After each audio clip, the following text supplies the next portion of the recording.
దొంగ నోట్లు స్మగుల్ అవుతున్నట్టు ఇన్ఫర్మేషన్ వచ్చింది. ఇక నుంచి చూసుకో, నా నుంచి నిన్ను ఎవ్వడు కాపాడలేడు. ఆయన్ని మర్డర్ చేస్తానని. ఎవడమ్మా వాడు? రాజా. నా ప్రాణాలు తీసి మన ఇద్దరిని విడదీయడం కోసమే వచ్చిన రాజా దగ్గరికి నువ్వు ఒంటరిగా వెళ్ళడం ఎంత ప్రమాదమో తెలుసా? ఏం చేస్తాడు?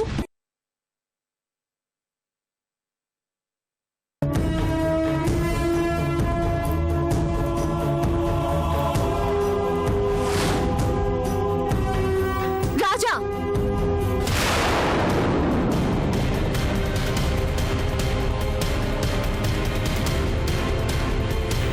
లల్లి,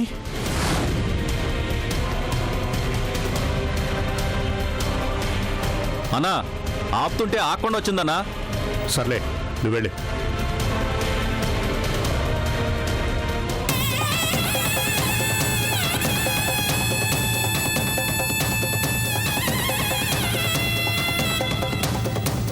రా లలిత. నేను నీ మర్యాదల కోసం రాలేదు. నువ్వెందుకు వచ్చావు ఇక్కడికి? మళ్ళీ ఎందుకు వచ్చావు మా జీవితాల్లోకి? ఎందుకు వచ్చావో చెప్పు.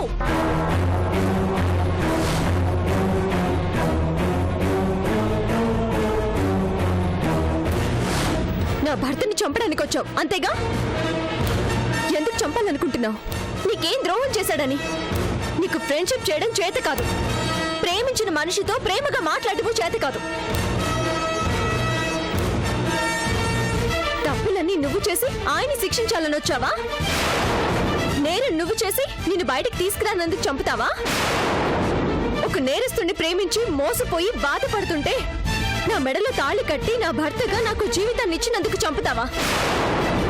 ఎందుకు ఎందుకు చంపుతావా ఆయన్ని? మనం ప్రేమించుకున్న విషయం తెలియక ఆయన కూడా ప్రేమించాడు. కానీ మన ప్రేమ విషయం తెలియగానే మన ఇద్దరిని ఒక్కటి చేయాలి అనుకున్నాడు. నీకోసం మా ఇంటికి వచ్చి మా నాన్నతో కూడా మాట్లాడాడు. కానీ నువ్వు తప్పు చేసి జైలుకి వెళ్ళి కూర్చున్నావు. పలకరించడానికి వచ్చిన నన్ను పొమ్మన్నావు. ఏ రోజన్నా నేను ఎలా ఉన్నాను, ఏమైపోయాను అని ఆలోచించావా? కనీసం నా గురించి తెలుసుకోవడానికైనా ప్రయత్నించావా?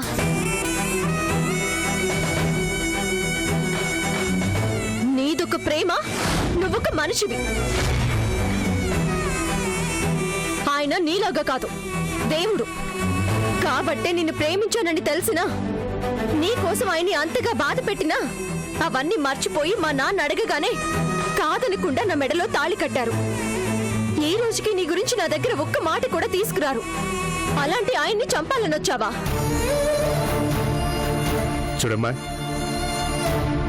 నేనెవరో నీకు తెలియకపోవచ్చు, కానీ నువ్వు ఎవరో ఏంటో నాకు బాగా తెలుసు. రాజా మాటల్లో నువ్వు ఎప్పుడో నాకు పరిచయమే.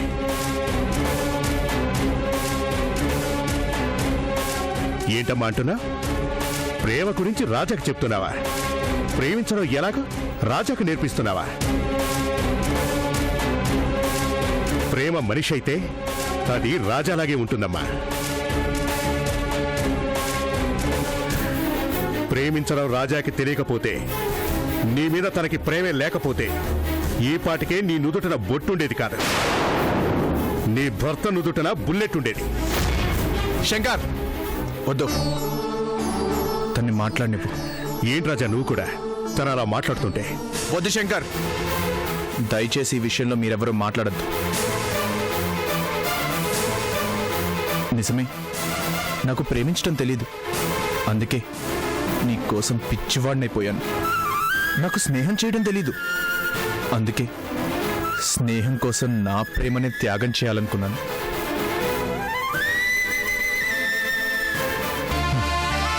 తప్పు తాలిగా నీ మెళ్ళో వేలాడుతుంటే నేను తప్పు చేశానంటున్నావు.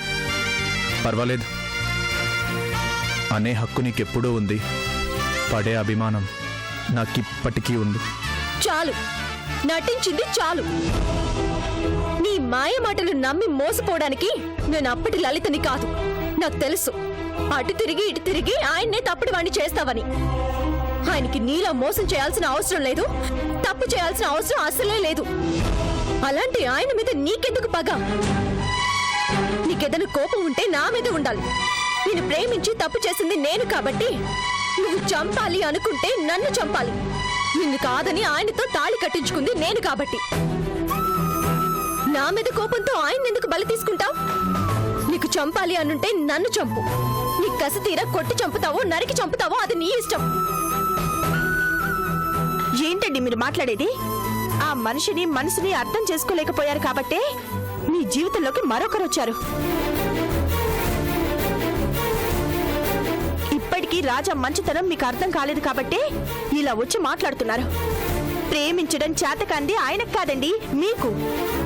ఆయన మనసులో మాధవి మాట్లాడద్దు. మాట్లాడకుండా ఎలా ఉండమంటావా? జరిగింది తెలియక అమ్మాయి నోటుకొచ్చినట్టు మాట్లాడుతుంటే ఈ కొద్ది రోజుల పరిచయానికే మేము తట్టుకోలేకపోతున్నాం. ప్రాణంగా ప్రేమించిన నువ్వెలా తట్టుకుంటున్నావు? ఈ అమ్మాయికి నిజం తెలియాలి. మూర్తి గారు వద్దంటున్నాను. లేదు, నేను మాట్లాడాల్సిందే. మీరెవరూ మాట్లాడద్దు. ఇది నా సొంత విషయం. మీ హద్దుల్లో మీరుంటే బాగుంటుంది.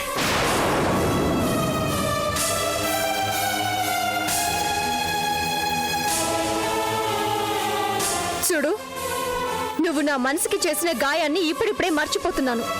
అందుకు కారణం ఆయన నా పట్ల చూపించే ప్రేమ. అలాంటి ఆయనకి నీ వల్ల ఏదైనా ప్రమాదం జరిగిందంటే మాత్రం బాగుండదు. కాదని మూర్ఖంగా ఆయన్ని చంపాలనుకుంటే ఆయన ప్రాణం పోయిన మరుక్షణం నేనుండను. అది గుర్తుంచుకో.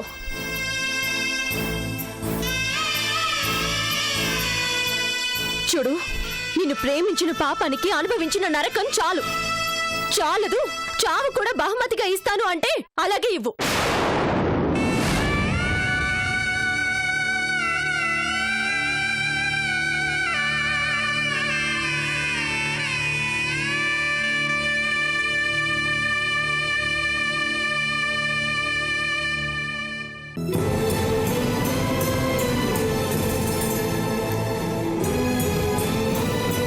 క్షమించండి.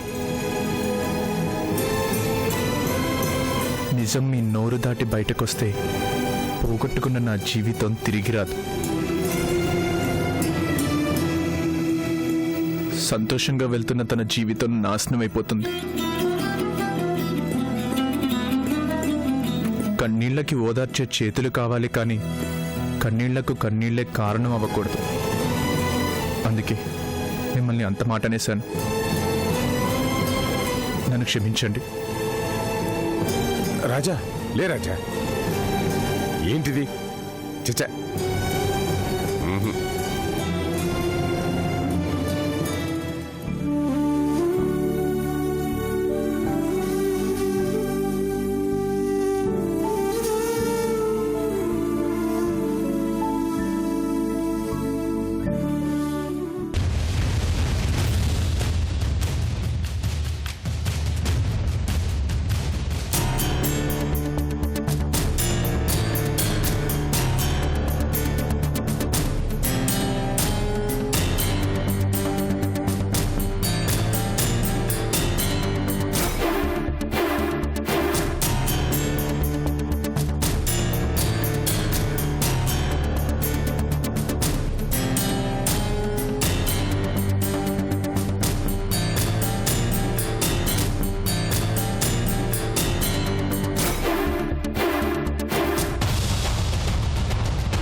వద్దన్నా వినకుండా వెళ్ళింది. ఆ రాజాగాడు జరిగింది ఇది అని నిజం చెప్పేస్తే ఇంకేమైనా ఉందా? మనం ఇంట్లో ఉంటే ఎంతైనా డేంజర్. ఇక్కడి నుంచి ఎస్కేప్ అయితేనే మంచిది.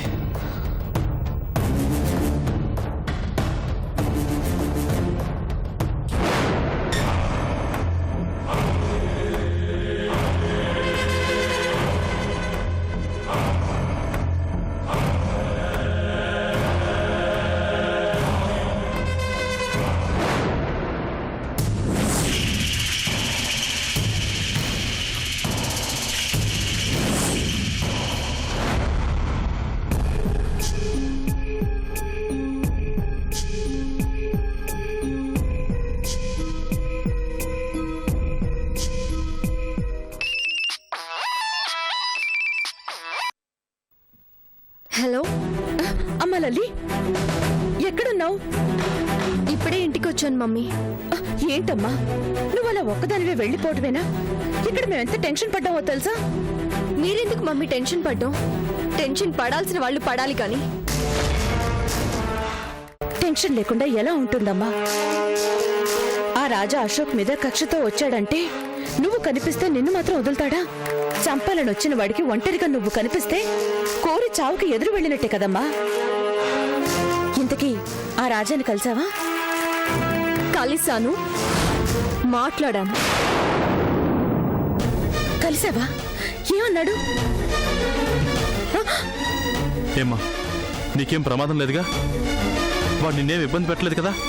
లేదు డాడీ. అసలు వాడి దగ్గరికి నువ్వెందుకు వెళ్ళావమ్మా?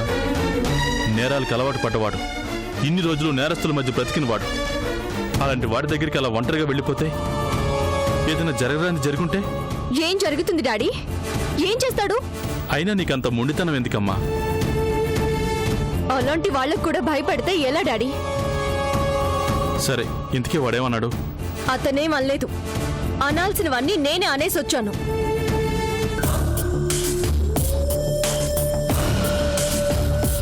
చంపాలని వచ్చావంటే కదా, ఎందుకు చంపుతావని నిలదీశాను. నేను నిన్ను ప్రేమించిన పాపానికి నా భర్తని చంపుతావా? అలా చంపాలి అనుకుంటే నిన్ను ప్రేమించి తప్పు చేసింది నేను కాబట్టి ముందు నన్ను చంపు అన్నాను. మరి వాడేం మాట్లాడలేదా? ఏం మాట్లాడతాడు డాడీ? తప్పు తన వైపు ఉంది కాబట్టి కామ్గా ఉండిపోయాడు.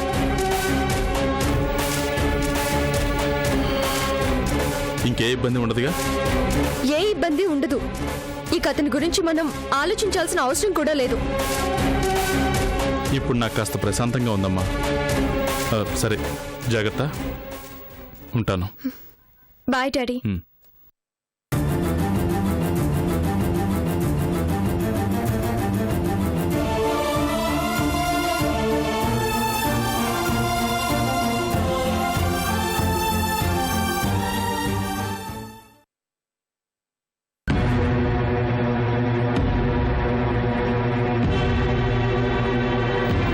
ఇప్పటి వరకు ఏమైందో ఏంటో అని ఎంత కంగారు పడ్డానో తెలుసా?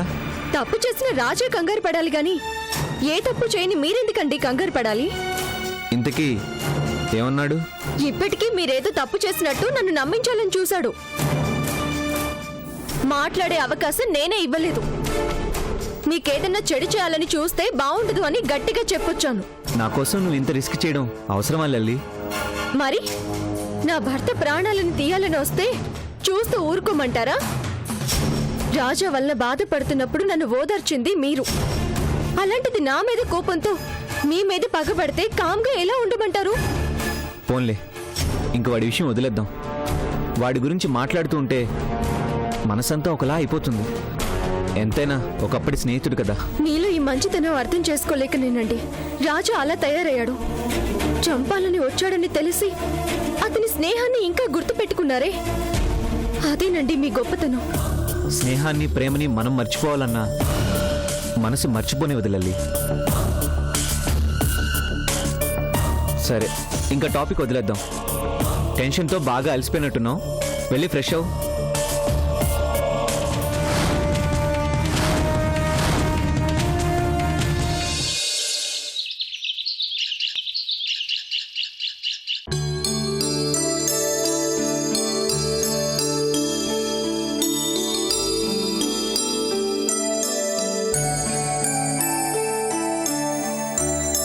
కాఫీ తీసుకోండి.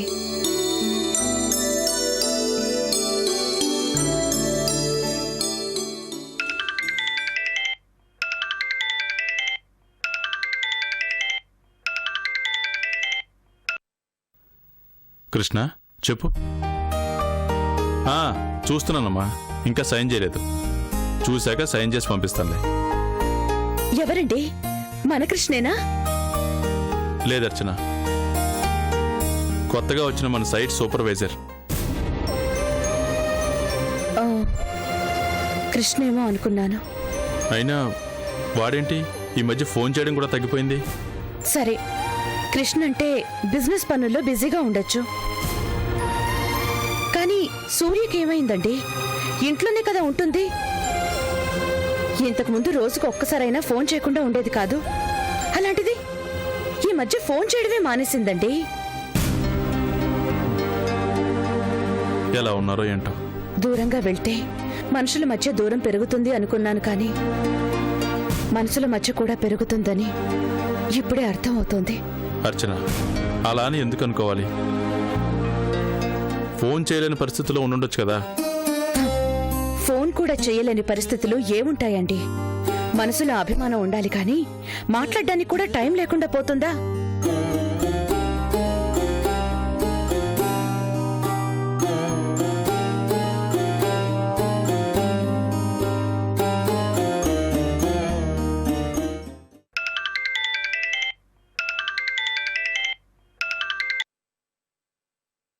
హలో అన్నయ్య, కృష్ణ. కృష్ణ,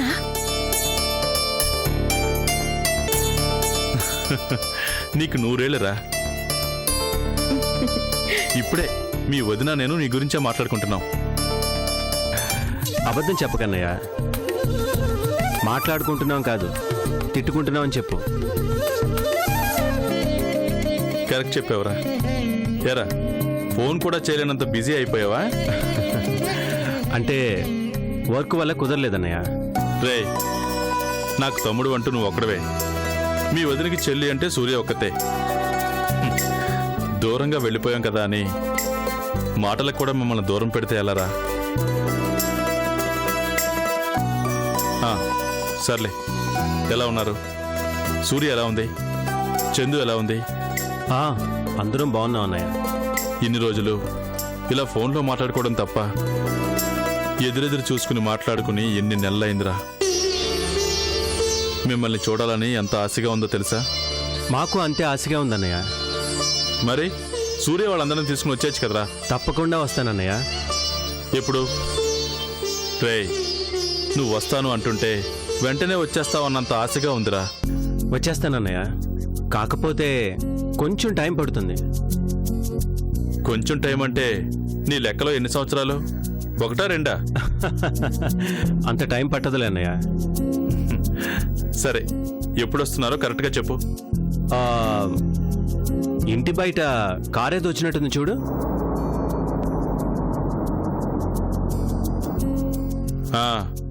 ఎవరో వచ్చినట్టున్నారా?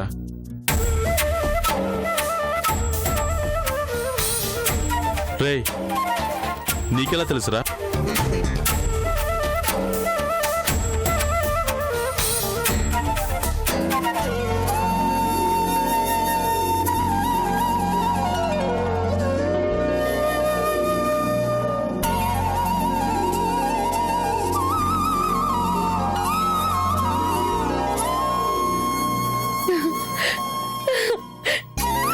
కృష్ణ, అన్నయ్య,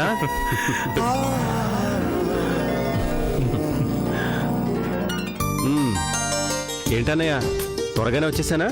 అంటే ఇంటికొస్తూనే ఫోన్ చేసావు అన్నమాట. సరదాగా ఆట పట్టిద్దామని. ఏంటి కార్లో వాళ్ళు దిగనంటున్నారా? దిగమ్మా.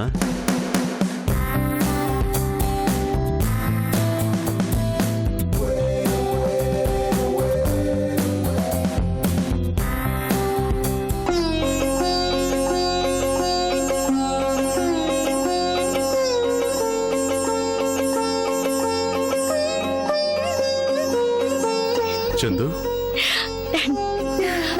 పెద్దమ్మా, వీడియోలో చూస్తే చిన్నపిల్లలాగా ఉండేది. అప్పుడే చందు ఎంత పెద్దదైపోయింది. ఏంటి మేడం గారు దిగరంటున్నా? ఎవరోదినా? ఇంకెవరు? మీ ఆవిడ గారు.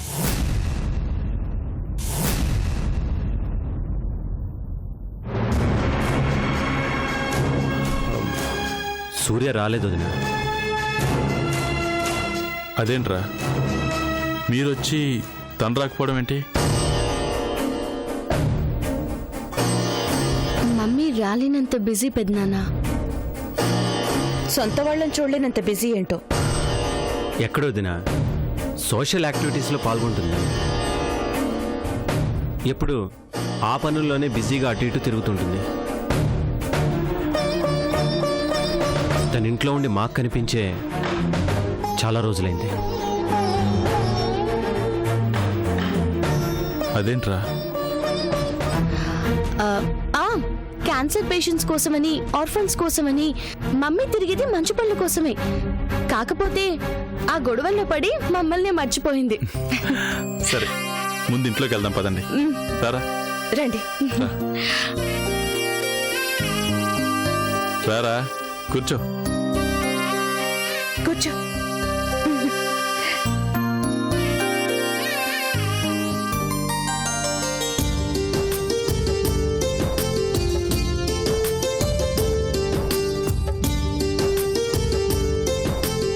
హాయ్ బాబాయ్. ఎరా బాగున్నావా? బాగున్నా బాబాయ్. ఎలా చదువుతున్నావు? లెక్చరర్లు భయపడే రేంజ్లో బాగానే చదువుతున్నాడు. కాలేజ్ అన్నాక అవన్నీ కామనే అన్నయ్య. ఈ కోతి పిల్లని ఎక్కడో చూసినట్టుందే. రే, చెల్లెల్ని పట్టుకుని ఏంట్రా మాటలు? తమాషాకులే మమ్మీ. ఏ నా చెల్లెల్ని అనకూడదా ఏంటి? ఏరా చందు? నిజమే కదా, తప్పే ఉంది. ఓసిని దుంపతేగా అప్పుడే వేరే పార్టీలో చేరిపోయావా? తను ఇప్పుడేంటి వదినా, ఎప్పుడు వాళ్ళ అన్నయ్య పార్టీనే. ఎప్పుడు రంజిత్ గురించి అడుగుతూ ఉంటుంది. ఒకళ్ళనొకళ్ళు చూసుకోకపోయినా అనుబంధం అంటే అది. నా చెల్లెల్ని చూడు, రావడానికే తీరిక లేదంట.